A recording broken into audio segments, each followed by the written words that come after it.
बिस्मिल्लाहिर्रहमानिर्रहीम। अस्सलाम वालेकुम। आज आपके साथ आलू गोश्त की रेसिपी शेयर कर रही हूँ। आलू गोश्त वो कॉमन रेसिपी है जो हर घर में बनती है। सब इसे अपने अपने तरीके से बनाते हैं। मेरी रेसिपी बहुत सिंपल है, बहुत आसानी से इसको बनाऊंगी, बहुत क्विक बन जाएगी और बहुत ज़्यादा टेस्टी भी बनती है। बात होती है सारी मसालों की, मसाले भी वही डाले जाएंगे जो आम रेसिपीज़ में डाले जाते हैं, मगर टेस्ट इसका बिल्कुल देगी आलू गोश्त की तरह होगा। तो चलें देख लेते हैं।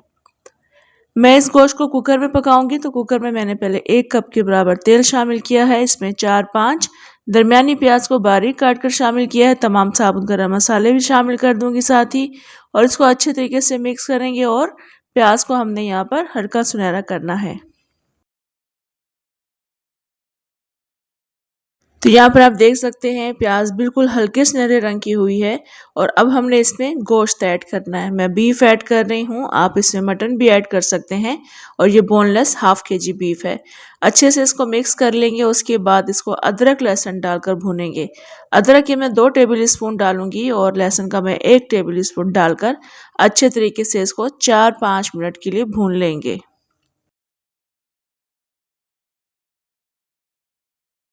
तो यहाँ पर मैंने गोश्त की बहुत अच्छे तरीके से भुनाई कर ली है। आप देख सकते हैं गोश्त की रंगत को भी।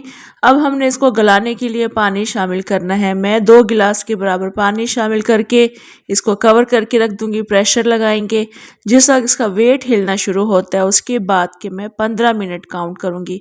20 मिनट में गोश्त बिल्कुल अच्छे तरीके से गल जाता है, मगर मैंने इस गोश्त में थोड़ी सी कसर छोड़नी है, क्योंकि ये आलू जब गलते हैं, मसाला भुना जाएगा टमाटर का, तब भी ये गोश्त काफ़ी अच्छा गल जाएगा। तो इसको हम थोड़ी सी कसर रख कर गला लेंगे। तो इस वक्त 15 मिनट हो चुके हैं, मैंने इसका प्रेशर रिलीज़ कर दिया है। गोश्त हमारा गल चुका है और इसमें अभी थोड़ी सी कसर है। मैं आपको करीब से भी दिखाती हूँ और गोश्त को तोड़ कर भी दिखाती हूँ। तो यहाँ पर आप देख सकते हैं पानी इसमें थोड़ा बहुत मौजूद है और ये पानी इतना इसमें रहना चाहिए। और गोश्त को आप देख लें, ये टूट रहा है मगर थोड़ी सी मुशक्क़त से टूट रहा है, यानी इसमें थोड़ी सी कसर है। यानी अभी जब हम इसमें आलू डालेंगे और गलाएंगे तब तक ये गोश्त कम्प्लीटली गल जाएगा। तो इसको मैंने दूसरे बड़े बर्तन में शिफ्ट कर दिया है। अब हमने इसमें टमाटर ऐड करने हैं। चूँकि मैंने प्याज ज़्यादा ऐड की थी, मैं इसका मसाला ज़्यादा बना रही हूँ, ग्रेवी ज़्यादा बनाऊँगी, तो टमाटर भी उसी हिसाब से ऐड करेंगे ताकि जो प्याज की मिठास है वो एडजस्ट हो सके। फिर टमाटर ऐड करने के बाद इसमें नमक शामिल करूँगी अपने टेस्ट के अकॉर्डिंग, और साथ साथ हम इसमें पिसी हुई लाल मिर्चें शामिल करेंगे, ये भी अपने टेस्ट के अकॉर्डिंग ऐड करेंगे। धनिया पाउडर ऐड करेंगे 2-3 टीस्पून के बराबर, और 1/4 टीस्पून इसमें हल्दी शामिल कर देंगे। बस ये कॉमन स्पाइसेस हैं जो कि हर खाने में इस्तेमाल होते हैं, मगर आप यकीन करें जो बनाने का तरीका होता है ना, ये वही मैटर करता है। और आम आलू गोश्त का जो जायका होता है वो ख़ास आलू गोश्त की तरह से बन जाता है, यानी देगी आलू गोश्त की खुशबू आती है। तो टमाटरों को डालकर मैंने यहाँ पर नरम कर लिया है। आप देख सकते हैं खुद ही से ये मैश भी हो गए हैं। अब आलू डालकर भी हमने इसको भूनना है। आलू की क्वांटिटी आप अपनी मर्जी से कम ज़्यादा रख सकते हैं। बस इनको 4-5 मिनट के लिए हम कुक करते रहेंगे। ऐसे ही हम चम्मच चलाते रहेंगे, टमाटरों का मसाला भुन जाएगा, आलूओं के एजेस ट्रांसपेरेंट हो जाते हैं। यहाँ पर हमने इसमें दही भी शामिल करना होता है।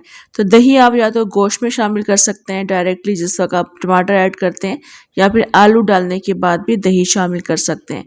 तो आलूओं के जो एजेस हैं वो ट्रांसपेरेंट हो गए हैं। अब इसके बाद हमने इसमें दही शामिल करना है। 250 ग्राम्स के बराबर दही है।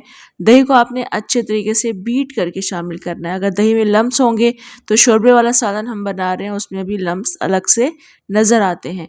दही डालने के बाद या तो आप इसमें बराबर चम्मच चलाते रहिएगा, दही के लम्स नहीं पड़ेंगे, या फिर आप इसका फ्लेम बिल्कुल स्लो कर दीजिएगा, तब भी इसके लम्स नहीं आते हैं। तो दही डालने के बाद भी इसको मैंने 5 से 7 मिनट के लिए कुक कर लिया है। कच्चापन दूर हो गया है दही का। तो अब हम इसमें पानी शामिल करेंगे जितनी हमारी रिक्वायरमेंट है। पानी शामिल करने के बाद हम इसको कवर करके रख देंगे हल्की आंच पर, ताकि आलू अच्छे तरीके से गल जाएं।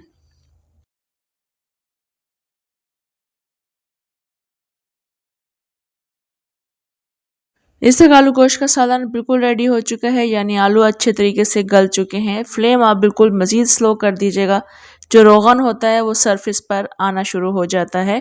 आलू आप देख सकते हैं गल गए हैं। शोरबा आप देख सकते हैं थिक ग्रेवी है, ज़्यादा पतला नहीं है। लास्ट में बस हमने हरा धनिया शामिल करना होता है। हरी मिर्ची शामिल करना चाहें तो हरी मिर्ची भी ऐड कर सकते हैं।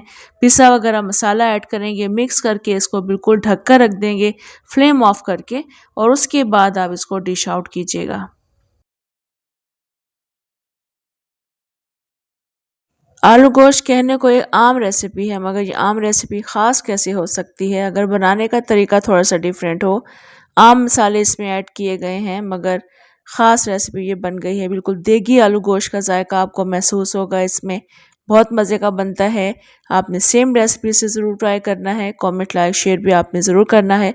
इजाज़त दें मुझे, इंशाल्लाह दोबारा आऊँगी एक और बहुत मज़ेदार रेसिपी के साथ। अल्लाह हाफ़िज़।